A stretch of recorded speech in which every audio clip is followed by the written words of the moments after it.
Boa noite. A história de hoje chama-se A Cidade Submarina.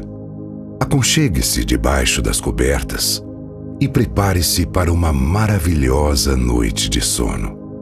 Quando estiver em uma posição confortável, feche os olhos. A cidade de Crimenos é totalmente diferente de todas as outras. Se você acordasse em um dos diversos apartamentos de um quarto no centro, poderia pensar que estava em Nova York ou Tóquio, com a vista da janela. Você veria arranha-céus envidraçados altíssimos que pareciam alcançar o céu e projetavam sombras nas ruas lá embaixo. Se ouvisse atentamente, poderia até mesmo escutar a conversa suave de mais de 30 milhões de pessoas a caminho do trabalho. Se subisse até a suíte da cobertura do edifício, na esquina da primeira rua com a primeira avenida, poderia ficar confuso. Daqui, poderia avistar a Torre Eiffel e o Empire State ao mesmo tempo. A cidade de Crimenos foi construída por um mosaico das maiores cidades do mundo.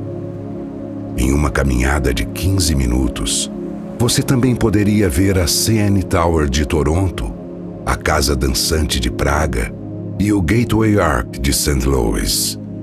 Mas o que realmente diferencia esta cidade das outras é o que você vê quando olha para o céu.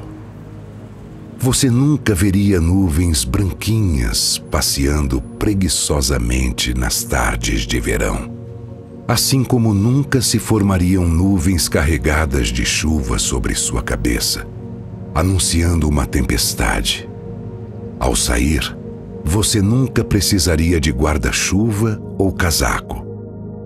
Desde a fundação da cidade, no ano de 2300, todos os dias sempre foram secos e amenos. Crimenos é a primeira cidade submarina do mundo.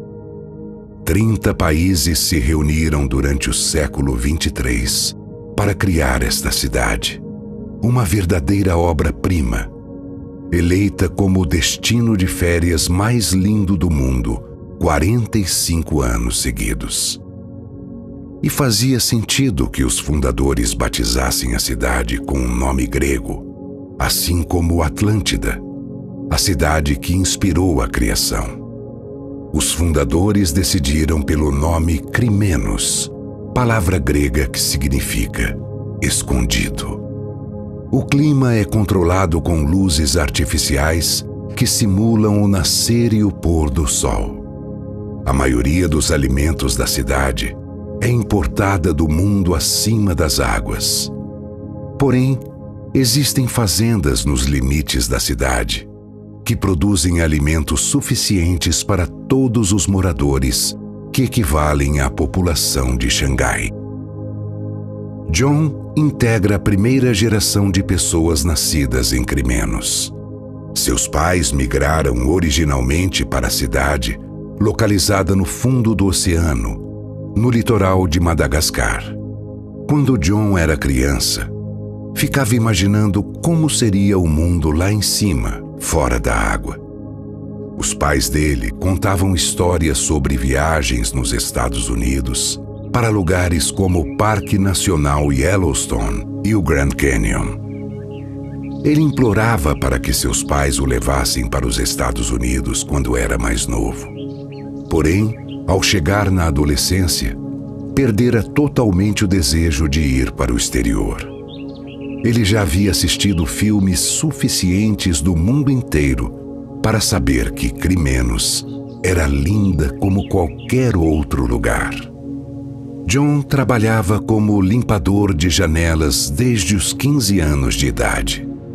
Todas as manhãs, ele recebia por e-mail uma lista dos lugares que precisavam ser limpos, por dentro e por fora da redoma de vidro que cobria a cidade.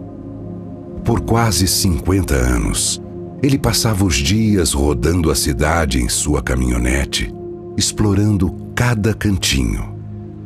Ele deve ter passado por todas as ruas, e dirigido pela borda da redoma de vidro pelo menos 1000 vezes na vida. A cidade foi planejada com base nas 32 cidades mais famosas do mundo. Apesar de nunca ter visitado nenhuma daquelas cidades, pelo que ouvira, cada distrito era praticamente idêntico ao original. O tamanho da cidade ficava em algum ponto entre Singapura e Hong Kong. Agora que faltavam menos de 6 meses para a aposentadoria, ele provavelmente conhecia a cidade melhor do que qualquer pessoa. Ele sabia onde conseguir as fatias de pizza mais irresistíveis na Nova York. Ele também sabia dizer qual terraço da Mini Tóquio oferecia a melhor vista para os cardumes de milhares de arenques que nadavam por perto durante o dia. Ele adorava o trabalho como limpador de vidros, porque a cada dia ele era enviado a uma parte diferente da cidade, onde podia encontrar os moradores da região e aprender um pouquinho de algum idioma diferente. Por mais que gostasse do trabalho, estava ansioso para passar a aposentadoria deitado na areia das praias da pequena Lisboa ou do distrito de Melbourne. Depois de passar a vida inteira limpando as vidraças daqueles locais, seria incrível sentir a areia escorrendo entre os dedos, com os olhos fechados, ouvindo as gaivotas voarem ao seu redor. Ele poderia até mesmo passar um dia inteiro observando os cardumes de peixes nadando perto da cidade. Agora que o seu tempo de trabalho estava quase terminando, cabia a ele treinar um substituto. No dia em que deveria conhecer o sucessor, o despertador de John disparou no horário de sempre, às 5 horas. Ele respirou profundamente antes de pressionar o botão soneca 2 vezes. Ao ouvir o despertador pela 3ª vez, desceu da cama com os joelhos estalando e caminhou até a janela do pequeno apartamento de um quarto. Abriu as cortinas. As luzes artificiais que simulavam os raios do sol ainda não estavam acesas, mas as luzes de neon das boates e bares na rua lá embaixo refletiam um brilho suave em seu apartamento. Ele se espreguiçou e coçou os olhos. Ele morava na parte da cidade criada aos moldes de Chicago. Para criar uma sensação mais autêntica para a área, ventiladores enormes foram instalados no telhado da redoma, simulando rajadas de vento. Aquela era a única parte da cidade em que era possível sentir algo que se assemelhasse a uma brisa natural. Porém, outras partes da cidade também tinham substitutos climáticos criados pelo homem. No inverno da segunda Estocolmo, os trabalhadores da cidade passavam 2 dias espalhando neve sintética pelas ruas e edifícios e empilhando neve perto das calçadas. Havia até mesmo uma pequena pista de patinação ao ar livre, criada aos moldes de uma lagoa natural. No verão, na segunda Seul, borrifadores de água instalados no teto da redoma eram ativados por 2 horas, simulando chuvas de verão. Se tivesse o azar de pegar uma chuva dessas, a roupa ficava grudada em seu corpo, enquanto corria para casa para vestir outra roupa seca. John abriu o armário e serviu a si mesmo uma tigela de aveia importada do Canadá e adicionou leite que veio de um laticínio nos limites da cidade, perto do Novo Cairo. Ele também polvilhou com pedacinhos de alga marinha desidratada, coletada por pescadores da cidade. Depois de um banho gelado para despertar, vestiu o uniforme de trabalho. Ele usava um macacão jeans gasto com o nome dele costurado no peito.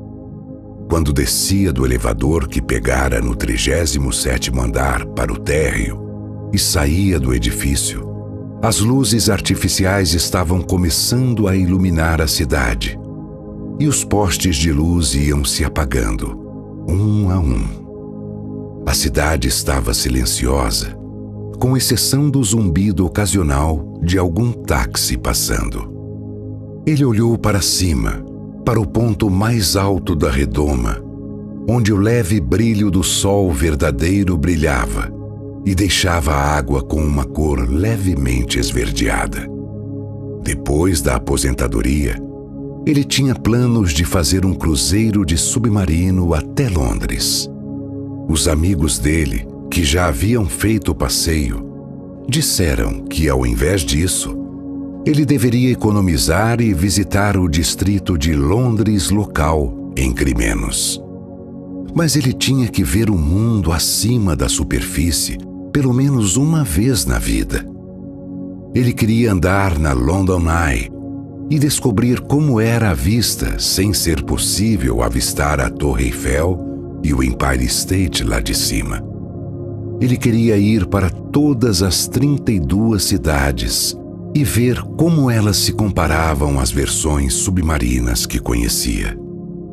De seu apartamento, John caminhou pela rua tranquila até chegar ao estacionamento onde a caminhonete dele, com todos os equipamentos de limpeza, estava estacionada. Dirigindo, atravessou o distrito da Cidade do Cabo, entrou em Praga e pegou a rodovia em direção a Paris. Ele ligou o rádio para ouvir as notícias matinais. A cada distrito que passava, o idioma mudava. Saiu da rodovia com a Torre Eiffel em seu campo de visão e dirigiu até chegar ao extremo sul da cidade batizada de Pequena Lisboa. Esta parte da cidade era uma das favoritas dele. Para ele, as pessoas daquela região eram as mais gentis. Ali era o local no qual se sentia mais à vontade. Ela havia sido construída ao redor de um porto artificial que seguia até os limites da redoma, onde havia uma praia. Mas não havia água na praia. A areia terminava na borda da redoma, onde o verdadeiro oceano assumia o local em que o mar de Lisboa estaria. John atravessou lentamente a parte antiga de Pequena Lisboa com a janela aberta. Na estrada principal inteira, havia ruas de pedra tomadas por predinhos brancos com telhados vermelhos alaranjados. Os lojistas caminhavam pelas ruas de pedra, sob a luz do início da manhã, com vassouras de palha nas mãos. Eles varriam para longe a areia das praias da região que ia parar dentro das lojas. A maioria dos lojistas reconhecia John, já que ele passava por aqui pelo menos uma vez por semana, e todos acenavam para ele com um grande sorriso no rosto. Ele estacionou o carro em frente ao seu café favorito e entrou. A dona, uma mulher com quase 40 anos, acenou e disse: "Olá, bom dia", colocando uma pequena xícara de expresso na cafeteira. Ela passou manteiga em 2 fatias do pão do balcão e as levou para John. Eles eram amigos há anos. Ela veio de Lagos, na Nigéria, há quase uma década, junto com o marido, que trabalhava como engenheiro. Ele estava ajudando a construir a nova expansão da cidade no extremo leste. Ninguém sabia qual seria o novo distrito, mas havia boatos de que seria uma cidade da América do Sul. Talvez São Paulo ou Bogotá. John estava torcendo para o novo distrito ser Buenos Aires, desde que havia visto fotos da Argentina em uma revista no outono passado. John passou cerca de meia hora comendo pão com manteiga com o café e lendo o jornal local. Havia um artigo especulando as possibilidades do novo empreendimento. Alguns acreditavam que seria Taipei e outros afirmavam que seria a cidade do México. Um grupo de crianças entrou chutando uma bola de futebol por todos os lados e conversando estrondosamente em português. O som da risada das crianças era relaxante para John. Ele se lembrava de quando era uma criança e jogava futebol na Segunda Roma com seus amigos Leonardo e Andrea. Depois do café da manhã, John dirigiu até o final da pequena Lisboa, onde havia alguns resorts perto da praia. Estacionou perto de um dos resorts e caminhou descalço até o final da praia, onde a bolha de vidro separava o oceano da cidade. Gaivotas voavam no alto dentro da redoma, mergulhando na areia para devorar batatas fritas perdidas, esquecidas na noite passada. Não havia um ecossistema completo de animais ainda, mas este era outro projeto no qual os planejadores da cidade estavam trabalhando. Eventualmente, o objetivo era popular a cidade com animais selvagens nativos de cada região. Mas, por enquanto, havia apenas animais comuns da cidade, como gaivotas, pombas, camundongos e esquilos. Perto de Melbourne, havia até mesmo alguns cangurus. John sentou-se na areia com as pernas dobradas entre os braços e refletiu alguns momentos antes do horário de trabalho começar oficialmente, às 9 horas. Do outro lado da bolha de vidro, milhares de peixinhos azuis passaram nadando. Eles refletiam a luz artificial emitida pela cidade.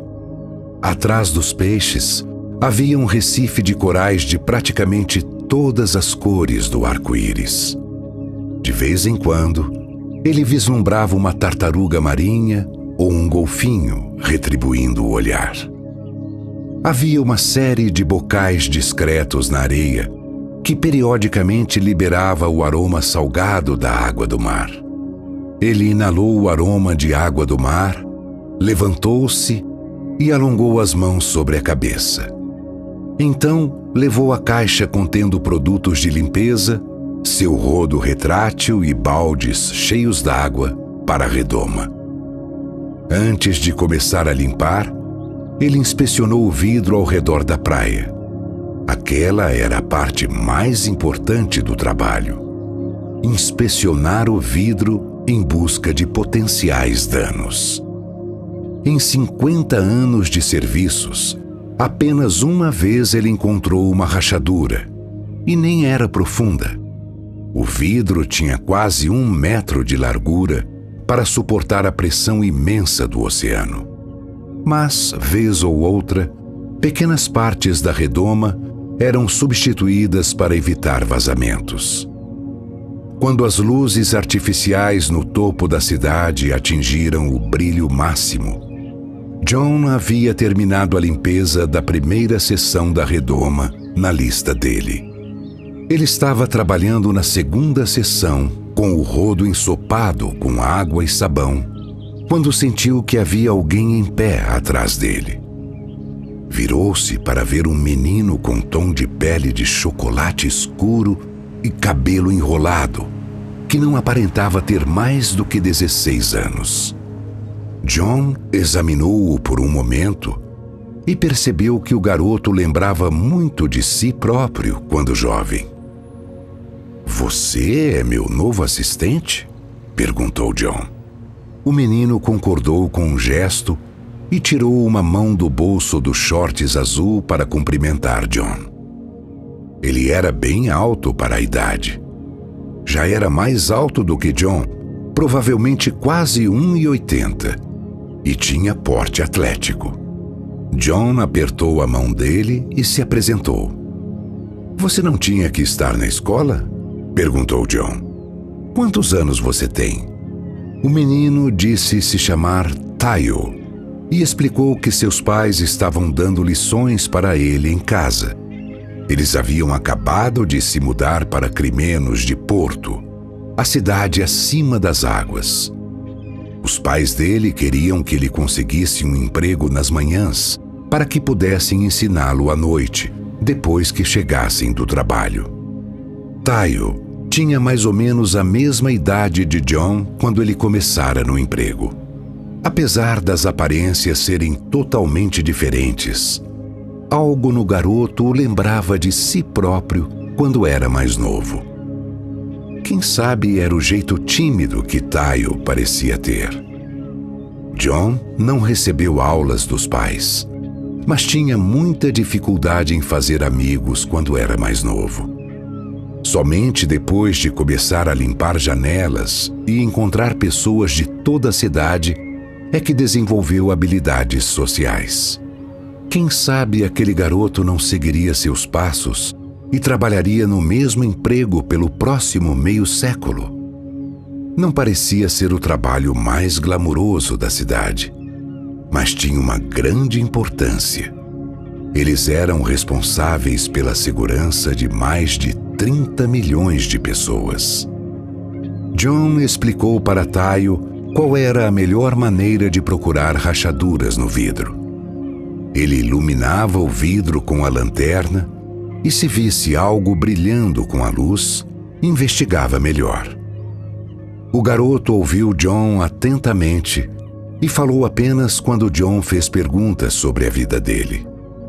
Eles trabalharam a manhã inteira limpando o vidro na praia e inspecionando a redoma em busca de rachaduras. Era agradável ter alguma companhia para variar. Geralmente, John conversava apenas com as pessoas de passagem. A praia já estava lotada de pessoas ao meio-dia. Diálogos travados em idiomas do mundo inteiro tornavam o ambiente vibrante. Ainda que não fosse possível nadar nesta praia, ela era um destino muito procurado para famílias ou casais passarem o dia. Algumas pessoas iam para lá simplesmente para se deitarem na praia. Outras arremessavam frisbees entre si ou contemplavam a vida marinha nadando por perto. Tayo continuava assistindo a cada movimento de John, como se este fosse um famoso pintor criando uma obra-prima. Quando pararam para almoçar, John pediu para Tayo contar a ele sobre Portugal. Sentados em uma toalha na areia, eles comeram sanduíches que John havia preparado. Tayo contou a John que Porto era a cidade mais linda do mundo e que todos deveriam visitá-la pelo menos uma vez na vida. "O que está achando daqui até agora?" perguntou John. Tayo disse que ainda não tinha opinião formada. Havia muitas partes legais na cidade, mas ele ainda se preocupava por estar embaixo d'água. John riu e pegou uma pedra na praia. Ele a jogou no vidro, mas ela quicou sem deixar um arranhão. "Tem 1 metro de vidro entre a gente e o mundo lá fora", disse John. "Nós provavelmente estamos mais seguros aqui embaixo do que as pessoas lá em cima, porque não temos que nos preocupar em sermos atingidos por relâmpagos." Enquanto eles conversavam, uma mulher caminhou para perto deles levando uma cesta. Ela apresentou-se como a mãe de Tayo. Então, retirou uma garrafa térmica de café, sardinhas recém-grelhadas e pão caseiro da cesta. Ela perguntou para John como o filho dela estava se saindo. John disse a ela que o filho parecia ser um trabalhador dedicado e que estava certo de que ele faria um bom trabalho. A mulher concordou com a cabeça e cutucou o filho com o braço. Ela perguntou para John há quanto tempo ele morava na cidade, e ele respondeu que nunca havia saído desde que nascera. Os olhos dela arregalaram-se, e ela exclamou algo baixinho em português. Parecia que ela compartilhava das preocupações do filho quanto à cidade submarina. Mas John assegurou a ela que a cidade era totalmente segura. Ele até repetiu a anedota do relâmpago antes de pedir a ela para descrever Porto. Ela ficou muito alegre por falar sobre a cidade. Apesar de terem saído de lá há pouco tempo, pela maneira apaixonada como ela se referia à cidade, parecia que já sentia muitas saudades. Ela falou sobre degustação de vinhos do Rio Douro nas noites quentes de verão. Havia restaurantes lindos em todos os lugares que vendiam presunto e queijo frescos. Ela descreveu os maravilhosos telhados vermelhos que você conseguia ver na cidade inteira, apontando aos resorts construídos ali perto em estilo semelhante. Ela finalizou contando a John que não havia vivido de verdade até atravessar a ponte Dom Luís, que oferecia uma das vistas mais bonitas da cidade, se não de toda a Europa. John concordou que adoraria ver Porto algum dia, antes de descrever o que havia de bonito em sua própria cidade. Caminhadas noturnas no rio Rhin, na segunda Seul, o aroma de café fresquinho no distrito parisiense, a vista espetacular de baleias jubartes adultas nadando por perto. Depois de comerem, a mulher despediu-se. John e Tayo voltaram ao trabalho de limpar o vidro na praia. John continuou dando dicas sobre o trabalho. Por exemplo, era sempre melhor começar em cima e descer, ou a água com sabão poderia pingar onde já estava limpo. Eles trabalharam juntos na maior parte da tarde, até chegarem em uma parte do vidro que estava coberta por um polvo do tamanho de um ônibus. Aquele era o maior polvo que John já vira. Cada tentáculo tinha a grossura de uma perna dele. A criatura grudou no vidro, dando para eles uma expressão quase humana de tédio. Tayo achou graça do polvo e brincou que acabaria sobrando para eles retirarem o polvo do vidro. John disse a Tayo que aquele era mesmo um trabalho para eles, e o garoto olhou para ele com um ar de espanto. Como se soubesse que estavam falando dele, o polvo soltou-se do vidro e foi-se embora com seus tentáculos, deixando um rastro de bolhas. A parte externa do vidro ficou coberta por uma substância grudenta dos tentáculos do animal. "Precisamos limpar o vidro por fora", disse John. Tayo perguntou como eles fariam isso. John deu uma gargalhada. Tayo iria adorar. Nadar do lado de fora da cidade era o que John mais gostava de fazer. Nada no mundo lhe proporcionava tanta paz. "Vou mostrar para você", disse John, conduzindo o garoto à sua caminhonete. Os dois entraram no veículo e atravessaram a pequena Lisboa até chegarem à nova Nova York, uma réplica quase exata da ilha de Manhattan. O trânsito estava tão congestionado que eles demoraram quase meia hora para encontrar uma vaga para estacionar perto do Central Park. Eles deixaram os equipamentos de limpeza na caminhonete, com exceção do rodo retrátil, que John levou consigo enquanto caminhavam pelo parque. O Central Park de Crimenos não tinha o mesmo tamanho do original. Por ocupar o limite da cidade, era equivalente a apenas metade do parque da Nova York de verdade. Ao redor deles, as pessoas estavam sentadas no gramado, batendo papo e aproveitando a tarde. John identificou espanhol, suahili, francês, mandarim e russo. Ele não falava nenhum destes idiomas fluentemente, mas conhecia o suficiente de cada para identificá-los. As árvores do final do parque se apoiavam no vidro. Eles seguiram a redoma até chegarem a um grande edifício, construído quase totalmente de vidro, no formato do Taj Mahal. John disse a Tayo que aquela era a casa dos submarinos. Era o principal ponto de entrada e partida da cidade para qualquer pessoa que viesse da América do Norte ou Austrália. John apontou para o oceano, onde submarinos acoplavam-se e partiam, como aviões. Eles entraram no grande edifício, construído de maneira similar a um aeroporto. Havia uma praça de alimentação com redes de restaurantes famosas e uma área de segurança que as pessoas atravessavam para embarcar nas rotas dos submarinos transcontinentais. John levou Tayo até o final da casa dos submarinos. Esta parte do edifício lembrava mais um hotel, com janelas de vidro que proporcionavam a melhor vista possível dos peixes e animais passando. Ali havia uma área onde os funcionários da cidade podiam emprestar equipamentos de mergulho. John ajudou Tayo a colocar sua roupa de mergulho e demonstrou como prender o tanque de ar corretamente. Quando estavam prontos, eles foram para a câmara de ar. Eles ficaram lá parados, no que parecia uma pequena cela sem janelas.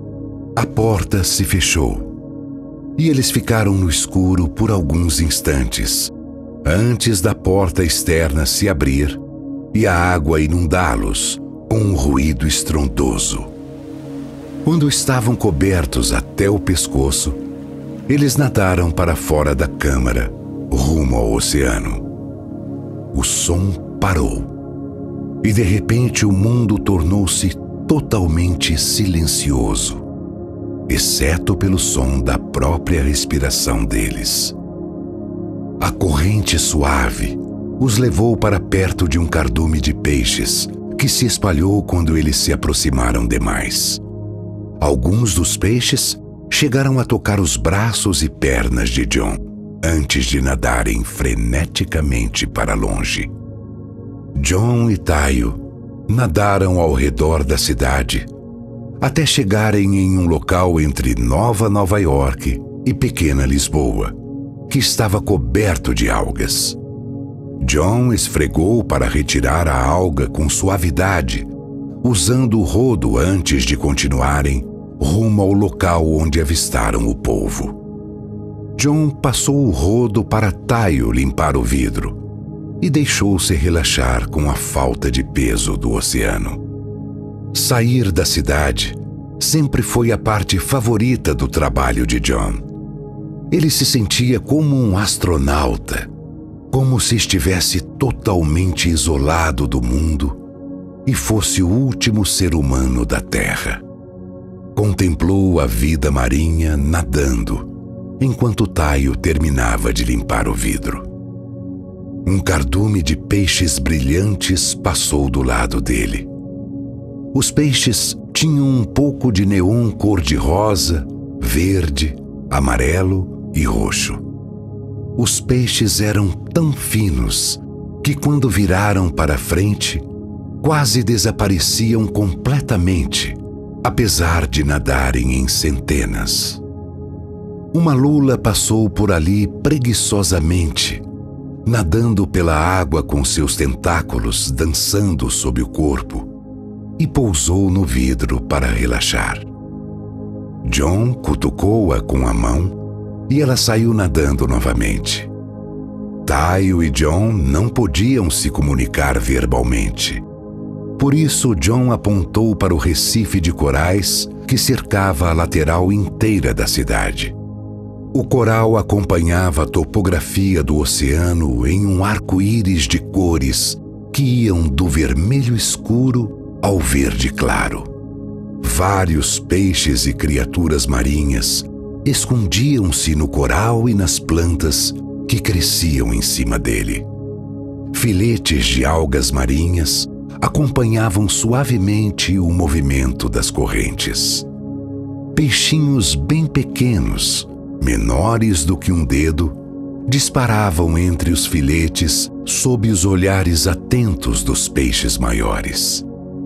John parou para admirar uma anêmona marinha cor-de-rosa filtrando água de uma pedra no fundo do mar, quando uma tartaruga marinha o encarou nos olhos.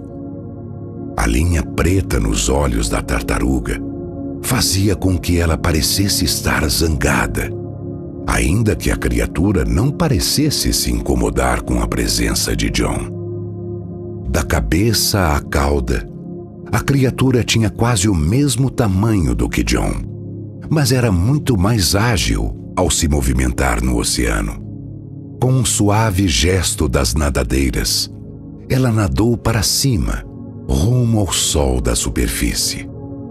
John olhou para o alto, onde o sol brilhava forte. No fundo do mar, a água era azulada, quase roxa. Porém, perto da superfície, a água assumia lindos tons esverdeados. Um cardume com milhares de peixes nadou à luz do sol, temporariamente escurecendo o oceano, antes de desaparecer ainda mais nas águas infinitas. Por um momento, o oceano parecia estar vazio, e então, de repente, um peixe com uma aparência curiosa apareceu. Nas costas, ele era amarelo claro, mas na frente, cor-de-rosa. Era como se dois peixes tivessem sido costurados juntos. Casualmente, o peixe solitário passou nadando perto dos dois mergulhadores. Não muito longe, dois golfinhos nadavam ao redor do recife. John olhou para Tayo.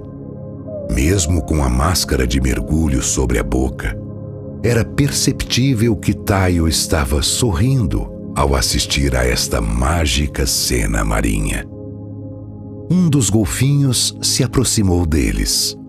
Gentilmente, ele tocou o nariz na perna de John. O toque amistoso tornou-se insistente e quase urgente, como se o golfinho achasse que John estava se afogando e quisesse levá-lo de volta à superfície. John sorriu e seguiu o golfinho até a superfície da água. Ele tirou a cabeça para fora e deu uma boa olhada ao redor. Fazia muitos anos que ele não subia à superfície. Eles estavam a quase 500 quilômetros da terra mais próxima. Então, não havia muito a ser visto. Com as gaivotas cantando e sobrevoando a cabeça de John, a única forma que podia ser vista na superfície da água era um navio de carga à distância, deixando uma trilha de fumaça para trás. John mergulhou novamente e encontrou Tayo nadando perto dos recifes de corais, assistindo aos milhares de peixes passando por ali. Alguns poucos mergulhadores da área também estavam apreciando o recife. Um deles fez um sinal de positivo quando ele passou perto. John sinalizou para Tayo segui-lo. Juntos, eles nadaram para o topo da redoma de vidro e descansaram sobre os arranha-céus mais altos de Manhattan. De onde estavam, conseguiam ver o formato retangular do Central Park em contraste com os edifícios ao redor. Àquela altura, os engravatados correndo pelas calçadas mal podiam ser vistos, mas John conseguia enxergar perfeitamente os táxis amarelos movendo-se lentamente pelo trânsito.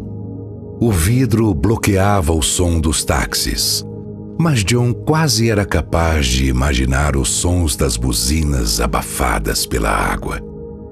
Por isso ele adorava vir para este lado do vidro. Aqui, uma sensação de relaxamento o envolvia. Ele sentia que estava assistindo a um universo estranho de longe. Os dois nadaram rumo à pequena Lisboa, onde John conheceu Tayo. O lado da cidade era totalmente diferente de Manhattan. Os telhados eram todos alaranjados e levemente vermelhos e contrastavam com os edifícios brancos como ossos. Árvores verdinhas pontilhavam as ruas entre os edifícios, e em uma colina havia um castelo quadrado com um pátio no meio. Por toda a praia, famílias podiam ser vistas brincando e relaxando, e casais andando de mãos dadas, deixando pegadas na areia branca seca. Canteiros de arbustos amarelados altos cercavam a praia, perto dos resorts. Um longo calçadão coberto até a metade pela areia era o caminho para longe da praia. Em comparação com Nova York, esta parte da cidade parecia pacífica, como uma comunidade litorânea. Tayo colocou uma mão no vidro, olhou e apontou para um grupo de casas à distância, com a mesma estrutura branca e telhado vermelho dos edifícios ao redor. John entendeu que o garoto estava apontando para onde morava. John acenou para que Tayo o seguisse, e eles continuaram dando a volta pela cidade. Eles continuaram nadando até chegarem à parte da cidade apelidada de Segunda Seul. A área parecia ainda mais moderna do que Manhattan. O distrito começava no rio Han. Uma série de pontes separavam Seul de Lisboa. Quilômetros de edifícios de condomínios brancos enfileiravam-se. Cada edifício tinha pelo menos 30 andares e uma arquitetura idêntica. Entre eles ficava a Lotte World Tower, que era tão alta que a ponta ficava a poucos metros do teto da redoma. Se alguém ficasse em pé em cima dela, provavelmente conseguiria tocar no vidro com as mãos. O edifício inteiro era coberto por vidraças azuis, e mais ou menos da metade para cima, a torre se afunilava como uma garrafa. Aquele era o edifício mais alto da cidade. Mas, se uma parte da cidade fosse adicionada aos moldes de Dubai, a redoma certamente teria que ser elevada. John e Tayo nadaram rumo ao topo da redoma. Quando chegaram bem no meio, olharam para baixo, para o meio da cidade.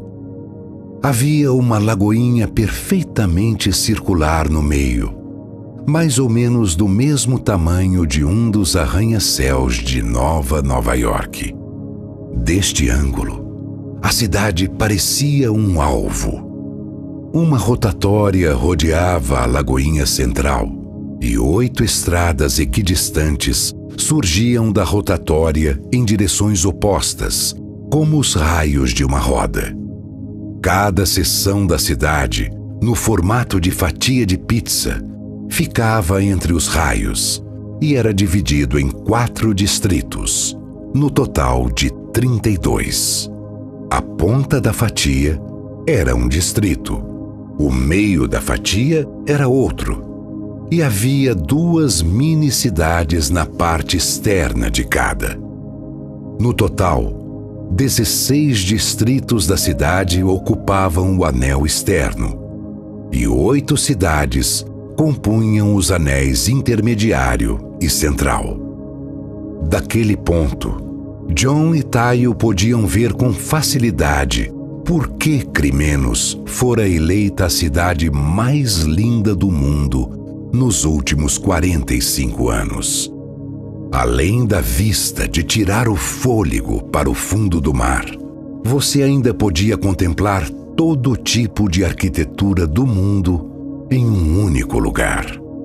No anel interno, havia uma fatia de Londres logo ao sul do rio Tâmisa.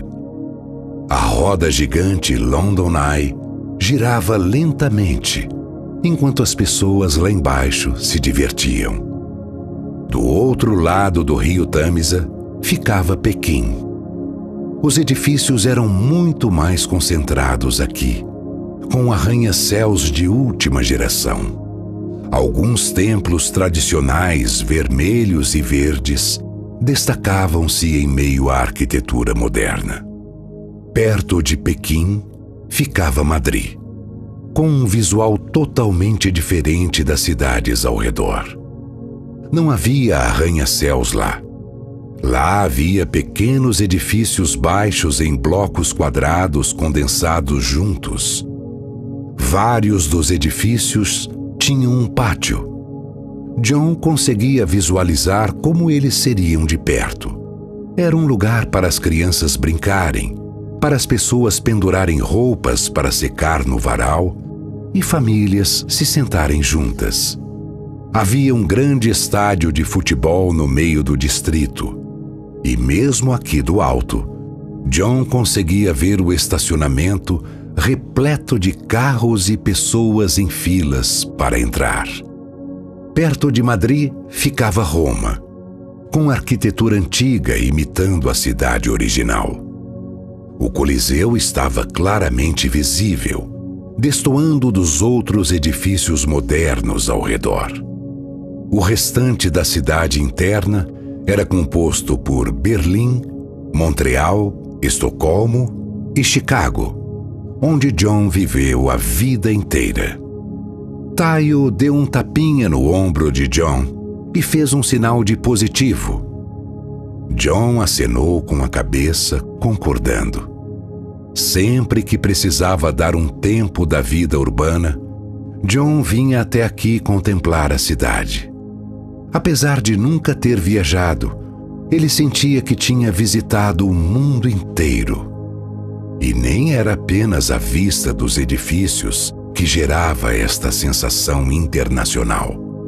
Era saber que pessoas do mundo inteiro conseguiram se unir para criar esta cidade.